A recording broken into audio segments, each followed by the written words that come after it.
দর্শক, ট্রেন একটা ঢুকতেছে, দেখতে পারতেছেন যে এটা একটা আসলো মাত্র কমলাপুরে। সিলেট থেকে উপবন চলে আসছে, যেটা জয়ন্তিকা হয়ে সকালে বের হয়।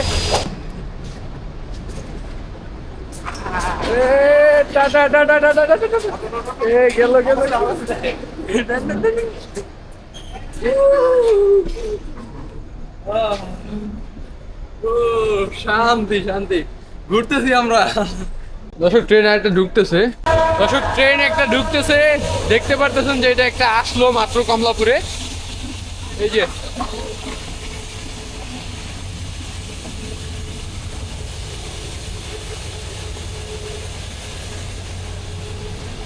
সিলেট থেকে উপবন চলে আসছে, যেটা জয়ন্তিকা হয়ে সকালে বের হয়।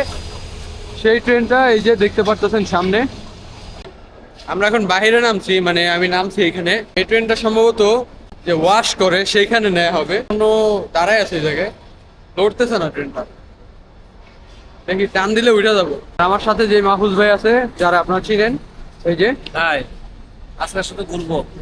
ওনাকে কিন্তু প্রতিবারের মতো আমার চ্যানেলে দেখেন আপনারা। তো এই হচ্ছে সে লোক, একটু কাজ করতেছে তিনি, আর আমরা একটু দেখি যে ট্রেনটা কখন যায়। আর দর্শক, আপনারা অনেকে জানেন আমি যেহেতু সাংবাদিকের কাজ করি, সেক্ষেত্রে কিন্তু অত বেশি অ্যাক্টিভ না। হুটহাট ভিডিও করি, আবার দেই না, আবার অনেকদিন পর ভিডিও ছাড়ি, তো এরকম অবস্থা। না এখন থাকবে। তো এই হচ্ছে ট্রেন, যেটা হচ্ছে এটা। এই ভাই, এটার নাম কি? নাম কি এটার? Local train. লোকাল নাম টাম কিছু, নাম ভাই কিছুই দেখতেছি। এই আস্তে। তো এই হচ্ছে, এই সাইডে, এই টান দাও টান দাও টান দাও টান দাও। তো আমরা যাচ্ছি, এই যে আমি ঠেলতেছি। ও, ভালো কাজ ভালো কাজ। এই যে আমরা বের হয়ে যাচ্ছি কমলাপুর থেকে। এই যে। কথা হচ্ছে এখানে সিগন্যাল হচ্ছে লাল, এবং আমরা তারপরও যাইতে পারতেছি, কারণ হচ্ছে এটা ওয়াশ ফিডে নিতেছে। এটা কিন্তু ডিজেআই অ্যাকশন 5 প্রো দিয়ে ভিডিও করা হচ্ছে। কেমন ভয়েস কোয়ালিটি কেমন লাগতেছে একটু জানিয়ে দেন। সামনে আবার একটা ট্রেন যাইতেছে এই যে এই পাশে। এটার নাম কইতে পারি না, আল্লাহ জানে কি নাম এটার। দুইটা ট্রেন একসাথে, ওয়াও ভাই, কঠিন দৃশ্য। এই পাশে একটা বের হইতেছে, এই পাশে একটা বের হইতেছে। এই লোকে এখন কষ্টে আছে, রোজা রেখা নাক মুখ শুকিয়ে গেছে গা। এই হচ্ছে আমি। তো গাইস, এখন আমরা ট্রেনের ভিতরে বসা। এখন এক জায়গায় দাঁড়াবে, দাঁড়ানোর পরে এই ট্রেনটা আবার পিছনে ব্যাক করা হবে, বা ওয়াশ ফিট আছে এই যে এইদিকে ওয়াশ ফিট আছে, ওইদিকে হয়তো বা নেওয়া হইতে পারে। আর এখন দেখি কই যায় ট্রেনটা, যতদূর যাবে অতদূর যাবো, পরে আবার নেমে যাবো আমরা। তো এইদিকে আবার বাজার একটা, এই যে এইদিকে হচ্ছে বাজার, এবং এই হচ্ছে ভিতরের পরিবেশ। আমি একটু ট্রেনের ভিতরটা যদি একটু দেখাই আপনাদেরকে, যে ভালোই, খারাপ না, মোটামুটি চলে, কিন্তু সিটের অবস্থা ইন্নানিল্লাহ। এই যে, তো এখন একটু সামনের দিকে যাই।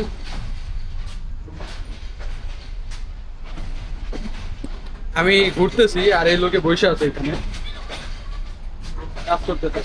তো ভিডিওটা দেখেন, পরবর্তীতে কি আসে। তো গাইস, আমরা এখন কমলাপুর রেল স্টেশনের আশেপাশে আছি। আর এখন গাড়িটা, মানে যে ট্রেনটা, এটা ওয়াশফিট থেকে প্ল্যাটফর্মে যাইতেছে। এটা হচ্ছে চট্টগ্রাম মেল ট্রেন, এবং এই ট্রেনে আজকে কিছু যাত্রী উঠবে। আমি দেখাবো যে আসলে সেই ট্রেনের যাত্রীরা কিভাবে উঠবে। আসলে একটা গ্যাঞ্জামের মতো অবস্থা হয়ে যায়, চলেন সেইটা আপনাদেরকে দেখাই। তো দর্শক, ঘটনা হয়েছে, আমরা এই যে ট্রেনটা দেখতে পারতেছেন এটার ভিতরেই ছিলাম। এটা হচ্ছে চট্টগ্রাম মেল ট্রেন। ভাই, একটা যাত্রী যদি থাকতো এই ট্রেনে, একটা যাত্রী, মানে যাত্রী আর কি, তো মানে একটা যাত্রীও নাই। এই দেন পুরো ফাঁকা, একবারে ফাঁকা ট্রেনটা। ট্রেনের ভিতরও ফাঁকা, বাইরেও ফাঁকা। তো এই অবস্থা চলতেছে। আর এই পাশে একটা ট্রেন আছে এই যে এদিকে, আর আমরা এইভাবে চলতেছে, যাইতেছি, দেখি যে কি অবস্থা। এই দেন ভাই, কত আশা নিয়ে আপনি প্রস্তুতি করছিলেন। একদম ব্যর্থ হয়ে গেলাম, মানে অবাক হয়ে গেলাম। কি কি প্রস্তুতি নিয়েছিলাম আমরা? মানে কি, যাত্রীরা হুড়াহুড়ি করে ট্রেনের দরজা মজা ভাঙ্গিয়া মনে করেন উপরে উঠবে। হ্যাঁ, আমরা এটা নিবো। সামনে ঈদ আছে, হ্যাঁ। এই ফুটেজ গুলো আমরা নিবো। হ্যাঁ, ওইটা নেওয়া হইলো না। কিন্তু ভাই একটা হতাশ হয়ে গেল। এই পুরো প্ল্যাটফর্মে দেখেন ভাই, একটা যাত্রী নেই। এই পাশে একটা যাত্রী উঠে নাই, এখনো আসে নাই। দেখেন এই যে গাড়ি, লাস্ট মাত্রায় আমরা আসছি, এখনো পর্যন্ত কোনো যাত্রী কিন্তু আসে নাই। এই হইলো অবস্থা। কিন্তু ঈদের 2-3 দিন আগে এই গাড়ির চাকার নিচে পর্যন্ত যাত্রী ফিল আপ হয়ে যাবে। এইটা আমরা আপনাদেরকে দেখাবো। তো শুনলেনই তো এই অবস্থা। তো এখন আজকের মতো ভিডিওটা এই পর্যন্তই। যারা দেখছিলেন অনেক অনেক ধন্যবাদ। টাটা, বাই বাই, আল্লাহ হাফিজ।